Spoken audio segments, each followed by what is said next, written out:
This is great. I think when you get something like this on your mind, it's great to have an outlet. And I'm sorry you have to suffer through. We've been thinking about this and working on it. Obviously, a lot of the work's been done by Heritage. And I so appreciate Phil, you, John, Mike, Brian, all the folks here at Heritage. I almost feel like this is my home, partly because you've stolen a lot of my staff, and Charlotte Davis and Tim Chapman and Nino Ocarincho. I actually think Ed and Phil probably started in my office back in the 1930s, or back when, no, maybe I started in your office. I'm not sure, but well, how about those House Republicans? Did that cheer you up a little bit? I think I can fight any of the Democrats, the liberals, or whatever, but when our Republicans aren't hanging together on basic things, it really just it's a sock in the gut. And last night I felt proud to be a Republican again when these guys stood together and made a point. And when we start doing that, America can start seeing the difference. And that's been the problem with the last 8 years, is we couldn't see the difference. And there wasn't any difference, I'm afraid. And also the 11 courageous Democrats who stood up. That's a good sign. We're not going to see that probably in the Senate on spending issues, labor issues, trial lawyer issues. These Senate Democrats are just scared to death. They're not going to break ranks. But to see some moving in the House is a good signal. I am here to discuss the very real problems that we're facing in our economy. And obviously, we want prosperity for years to come. I mean, I'm looking at it differently than I did only a few years ago. I look at a 2-year-old grandson and his excitement about life and everything, and I hate to think that he already is probably in a situation where when he works from 20 years old to 70, with all the debt we've already committed, he'll probably have $30,000 or $40,000 a year that he has to pay in taxes, because we already know he owes about $500,000. And over 50 years, that would average about $10,000 a year. But the fact is, only about half of Americans pay taxes. And if he really works hard, goes to school, get a good job, he'll be paying $30,000 or $40,000 for what we've already committed every year. And he's going to look back and say, "What were we thinking?" And so, I've got a real incentive now, and this goes beyond philosophy or ideology. This is very real to me, and I know it is to a lot of you, because a lot of the young people here in the room today are going to be paying for what we've been doing. Our economy is in trouble.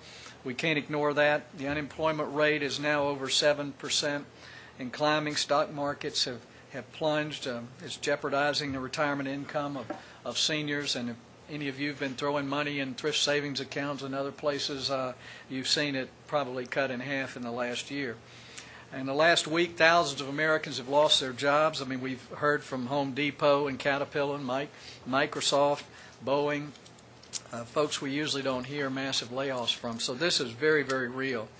In the midst of these difficult and uncertain times, Americans understandably voted for change last November. I mean, they've been frustrated by runaway spending, Wall Street bailouts, soaring energy prices.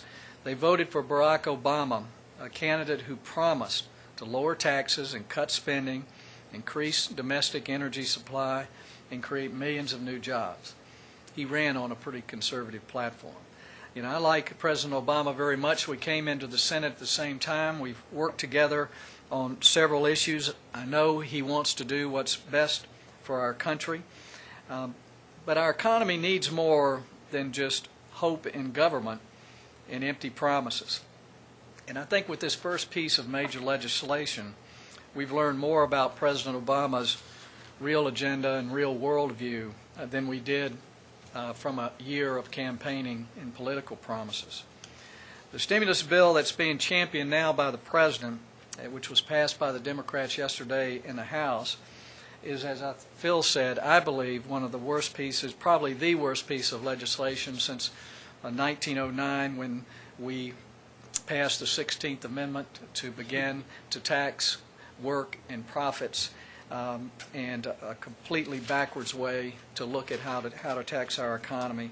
And I think the bill is just very indifferent to obvious economic principles.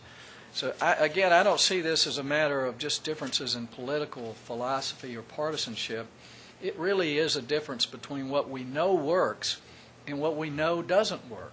I mean, the evidence is so clear that it's very arrogant at this point to completely ignore it. And they're counting on the fact that Americans just might not know how our economy really works. The bill, if it were a country, you may have heard this, would be the 15th largest country in the world right now. Right between Australia and Mexico. It's greater than the GDP of Saudi Arabia and Iran combined. And the American people will be forced to borrow 100% of this. And as has already been said, when you add interest, it gets up to $1 trillion. And that's just more money than we've ever imagined. I mean, that's $1 billion for every page in the legislation, and it means that we're going to spend about $400,000 per job that they say will be created. An amazing amount of money. But after all the newspaper editorials about how we have to do something, and I think the politicians slapping themselves on the back, you know, we're still left in the same situation we're in. And President Obama indicated the day before yesterday when he came to talk to us, he was going to be right back for more tight money to fix the credit crisis and more money to look at different ways to stimulate the economy. It's just like there's a never-ending pool of money to keep spending. You know, as a business guy and somebody who did a lot of strategic planning for years, I learned that when you've got a problem, the first thing you're supposed to do, what you have to do, is look at the root causes of those problems. I went into so many companies that were having some kind of trouble, and they want to treat the symptoms. They want to do it right away and throw something right at the symptom. And there's nothing, well, Congress, that's what we do all the time. Is very seldom do we go back and look at the root causes. But what we need to make sure we understand is that this economic situation we're in is the result of bad policy at the federal level. This is not a collapse of free enterprise. It's not a failure of conservatism. This is a cumulative effect of years and years of bad policy. Let's talk about our taxes first, just briefly. I know when I started my business, I had a little money saved. But my accountant said, don't put your own money in it, borrow the money. If you put your own money in it, you're going to be paying taxes to take it out. If you borrow it, you can deduct the interest. Our whole tax code is set up to reward debt, to punish savings and investment. You know, we got capital gains, taxes on dividends, taxes on company earnings, all kinds of taxes. But if you borrow the money, you get to deduct it. And so for years, our tax code has encouraged debt. It's encouraged a trade deficit as well, because it's not border adjusted. We tax things that go out. We don't tax them that come in. All the incentives are to move production somewhere else. Our tax code has encouraged an economy that's heavily leveraged and heavily in debt. At the same time, the Federal Reserve has had an unrealistic low interest rate that is pushed on our economy to try to keep the economy going at an artificially fast pace. So you were in a position that you could actually borrow money and invest it and earn enough to more than pay the interest. And that's why we had the games played at Wall Street. Our regulatory system, the Community Development Act and other things, forced banks to make loans to people who couldn't afford it. Political promises forced Fannie Mae and Freddie Mac to basically ask for more loans, lower criteria, no criteria. A lot of this is basically created a house of cards economy running on steroids that sooner or later was going to come down. And what much of our economy, particularly Wall Street, has become, instead of producing, we're trading debt instruments. And we've become very innovative with derivatives and everything of how we can deal with debt. Our pensions funds are invested in debt instruments. Debt is a bigger business than actually producing. And a lot of this all of it goes back to how we create incentives through the tax code, regulatory structure, and what the Federal Reserve has done. Well, sometime a year or so ago, one of the cards slipped out of this deck of cards, and the uncertainty began to back everything up. But we should have known there was a problem. The ads for no down payment on a house or car, no interest until 2015, or what's going on? My son got out of college 3 years ago. Got a job paying $35,000 a year. bought a house that was more expensive than mine, 100% loan, plus a credit line on top that he could use to buy a car. I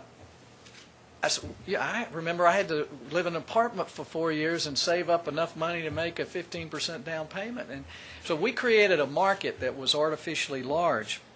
But the solutions, we're not even talking about working on causes. But I think most folks, conservative economists, liberal economists, everyone agrees that we need to inject money into the economy to try to rev it up, to get it started back, to prime the pump. I look at it, the economy structurally is, I mean, all the production vehicles, everything are there. It's like building a fire. You've got the logs there, but somehow you've got to get it started. And what we're figuring out now is we're going to stuff some newspaper under it, try to get that fire started, get the economy cooking again. But there are two completely different worldviews on how we do that. And that's what we need to understand as conservatives. That's what we need to help America understand. We all believe at this point that consumers need to have more money to spend. Businesses need to have more money to invest. And we want more money in the economy. The question is, do we get the government to take the money out of the economy and then decide where to put it, which is what the House bill does. We're taking money from consumers through our tax code. We're taking money from businesses. And so we're sucking it out of the private economy, and then we pick the winners and losers. But what if we just don't take it in the first place? What if we leave it there? We leave it more in the hands of consumers and workers and more in the hands of businesses. You know, what we're doing is, without any central management, we're leaving the money in the hands of the people who produce the wealth, who earn the money. And so it's like the market, the invisible hand of freedom, actually picks the very best places for that extra money to go. And that's why tax cuts work. The Democrat bill takes money, it borrows money, and decides where it should go. The worldview difference here is that central management idea of economy that has worked its way back into America, that is basically that central socialistic idea that has failed throughout history, yet it's now in the very central, the thinking of our government itself. And our view, a free market view, a common sense view, is just, hey, let's don't take quite as much out and let the money basically find the best place to produce. And that's what we're talking about. The bill now, Phil read some of the things that the House has passed. If you know anything about business or economics, the things that are in there are not going to create new jobs. As I've said a few days ago here at the Heritage, people who run businesses would laugh at this as a stimulus plan. Nobody hires people based on some one-year spending deal or some change for 1 year. Nobody builds a new plant. Okay, we got $400 million for researching sexually transmitted diseases. That's going to really get us going on a path. $200 million for bike and pedestrian trails and off-road vehicle routes. $200 million to force the military to buy environmentally friendly electric cars. $34 million to renovate the Department of Commerce headquarters. That's really going to get us going out there. $75 million for a program to end smoking, which, if it's successful, will bankrupt the SCHIP, the Child's Health Program that they're now using to fund. The list is getting longer. A lot of these things are hidden. We've got staff going through it, and what doesn't sound like an earmark, if you realize, hey, there's only one place this is done, it is definitely an earmark. There's a lot of things in here. The more America finds out about it, the more distressed they're going to get. So we got over 600 pages of bill text. And of the $825 billion in the bill that's being sold as infrastructure investment, only $30 billion will actually go to build roads and highways. And we got $40 billion to upgrade telecommunications and electricity infrastructure, about $20 billion in business tax cuts, which is the very bottom of the package here. That's where we create jobs, is in the business sector. So altogether, only about 11%, I think this is data consistent with the Heritage findings, in this so-called stimulus, which is a spending package that came out of the House. Only about 11% could actually be called any kind of economic stimulus. It's a grab bag of spending wish lists that's been hanging around here for years. It's been all thrown in together, and we create a panic and a crisis around it to try to force Congress to push it through. The tax side of this maybe is a little bit better, but certainly not much to brag about if you understand what really creates jobs. The Democrat plan reveals $212 billion, smoke and mirror gimmicks, temporary cuts and rebates like we did last year when we sent out the checks. This tax credits to some folks who don't pay taxes. Not a stimulus idea. As these facts become better and better known, I think we can count on the American people to begin to get angry and to call. That's what we're trying to do right now, but we don't want them to think we're just against the Democrat plan. They need to know that we have a real plan. But they also need to know that who benefits from the plan that's on the table now. And again, it's not workers, it's not producers, it's family. It's a lot of the political constituents who got the Democrats in the majority. Alternative energy companies, public employee unions, teacher unions, university faculty and administration, welfare recipients, ACORN-style community organizers, politicians who spend the money, federal bureaucracies. We could keep reading the list, but if you look at it, these are not American producers. These are political benefactors that have been thrown into this bill. So it's not a stimulus, and it's really what we call a mugging. It's a fraud on the American people. Conservatives who fear proponents of this bill, essentially this bill is going to strap a big rocket on the back of our economy and launch it, as we say, all the way to Brussels. It's not an American way of thinking. The massive spending bill, I think we'll all agree, is fatally flawed. It will not rescue our economy. It's going to strangle it and put us hopelessly in debt. We're moving from an unsustainable financial situation to one that may be irrecoverable the way we're going now. So the Senate is taking it up next week, but every amendment we offered in committee was defeated and blocked by the Democrats. There is no bipartisanship here. But there's a better way, what we're calling the American option, and it's not very innovative or clever. Not a lot of bells and whistles. It's only 11 pages of a legislation. But we know it'll work. The facts are with us. It'll work. And basically goes back to the idea, let's leave the money in the economy. Let's not take quite so much out. Let's leave it with the people who are working, who are producing, who are investing and saving, the ones who actually create the jobs. It's not a hard idea. I was on a radio talk show last night, and they were basically saying, yeah, DeMint, it's the old tired Republican yarn of tax cuts. And it's not an old tired yarn to let people keep more of their money, because that's where the production and wealth comes from. In this bill, it was actually developed by scholars here, J.D. Foster and Bill Beach at the Heritage Foundation, and I know with their great team here, and it's pretty simple. It's to make the current tax rates permanent. The ones that began in 201, 203, that begin to expire next year. And again, if you understand how a business person makes decisions, and I know this, you don't build a new plant if you're looking out saying my tax rate is going to jump up next year, or the capital gains is going to jump up next year, so why throw money in the market if it's going to be penalized? Is there a better way to invest it? There's so much uncertainty now about our current tax situation, and uncertainties more than anything else create recessions. People just wait and see, and when a few start waiting and seeing, then the rest start waiting and seeing, and it just ripples out all across our economy.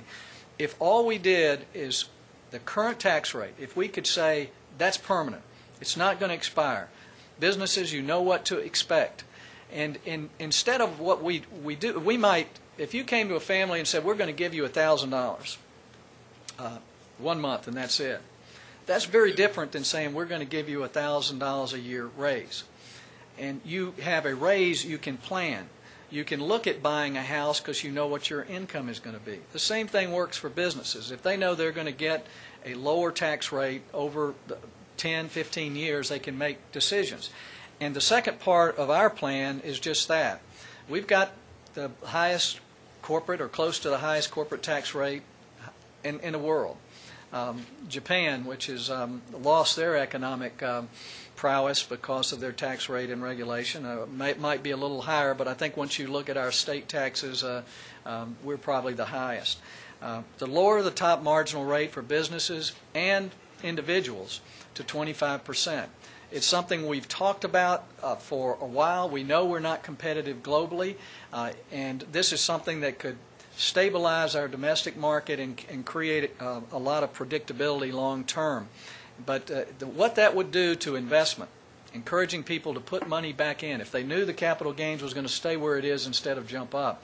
You know, I've heard, just talking to some investment companies in Boston and New York, that we have somewhere between 12 and 15 $1 trillion sitting on the sidelines now in CDs and not involved in really the economy right now, just waiting and seeing what's going to happen with tax rates, capital gains, and other things. And by creating some stability and predictability, we can win this thing. So this is going to encourage people to look out in the future, to take risks. The rewards will be a little higher, and that's basically what we're trying to do, is to rebalance the risk and rewards in an environment where it's risky to invest. It's risky to expand a plant. It's risky to hire a person. But if we offset that with a little higher reward, you just see good human behavior going after that little bit higher reward. So rather than doing what this plan that just came out of the House does, this plan, let me list a couple of things that we do. We permanently, in addition to these two basic things, we permanently repeal the alternative minimum tax once and for all. That eliminates some uncertainty. We permanently maintain the capital gains and dividend taxes at 15%. The dividend lower rate actually encourages people to invest for the long haul. People use equity and savings in a different way than they do now. Permanently kill the death tax for estates under $5 million.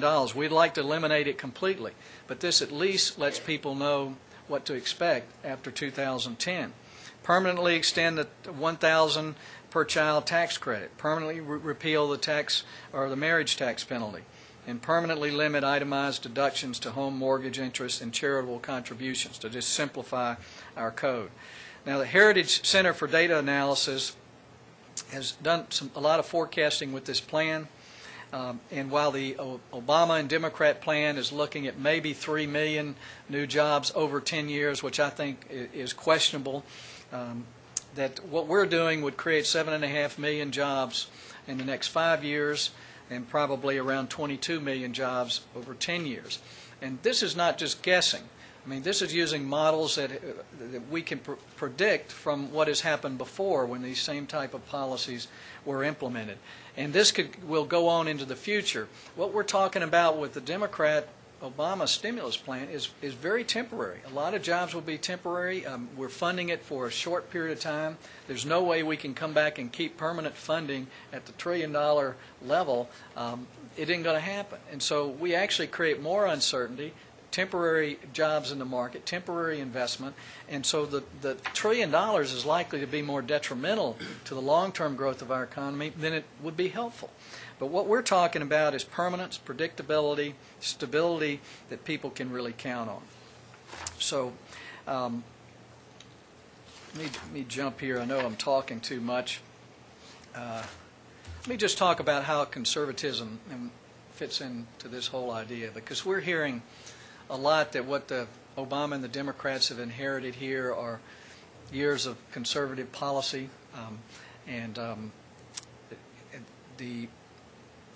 I just think it's important for us to understand that conservatives have nothing to apologize for.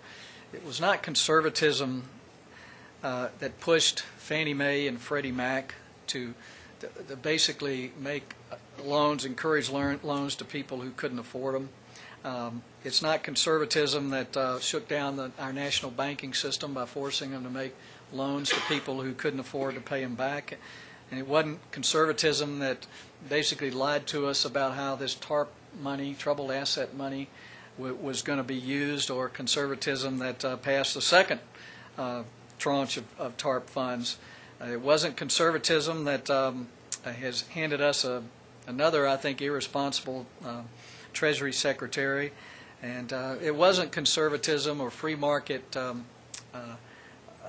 market economy that caused Wall Street to fail. I mean, this was bad government policy and greed. It wasn't a lack of regulation. It was basically government policy that incentivized highly leveraged operations, and we're continuing to do that today. Conservatism is really trying to protect and promote what we know works. I mean, it's not a complicated political philosophy. We just preserve what works. And what works in America is a free market economy. And that invisible hand of freedom, I've seen it work with a small company with 1 or 2 people. You can grow it and have 15 or 20. You serve hundreds of other companies. You see the multiplier effect every day. And so if we want to solve this economic problem, we need to fix the bad policy, which hopefully we can begin to address. But if we want to jumpstart the economy quickly, the quickest way is to allow the productive aspects of our economy to keep more of the money that they're actually producing and put it to work again.